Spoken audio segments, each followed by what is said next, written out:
ತಂಬಡ ಗುರ್ಕುಮ ನಾದು ತಂದ್ರಿಗೆ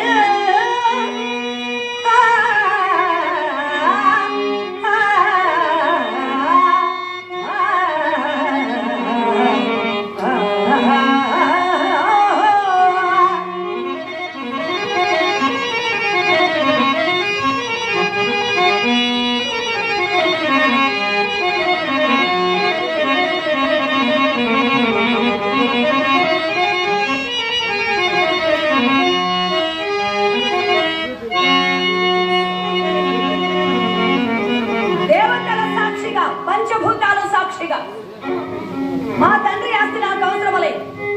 మా తండ్రి పెళ్లి చేసుకుని హాయిగా ఉంటే నాకు అంతే చాలు.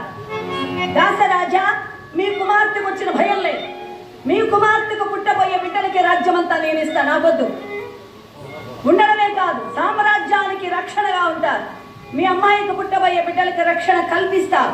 నా జీవితమే వాళ్ళకి అంకితం వచ్చేస్తా. మీరు బాధపడకండి అని చెప్పి తెలియజేసి ప్రతిజ్ఞ చేసి వివాహమే అవసరం లేదని, పెళ్లి కూడా వద్దని, రాజ్యము వద్దని, తండ్రికి పెళ్లి చేయాలని దాసరాజును ఒప్పించి మెప్పించి అమ్మాయిని సత్యవతీ దేవిని తీసుకొని బయలుదేరి వస్తున్నాడు రాజ్యానికి గాంగేయుడు, మన భీష్ముడు.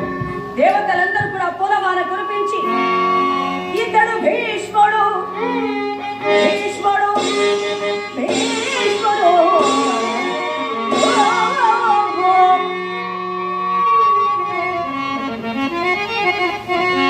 వయసులో ఉన్నవాడు, మనసైన వాడు, మనసున్నవాడు, వీరాధి వీరుడు, అందగాడు.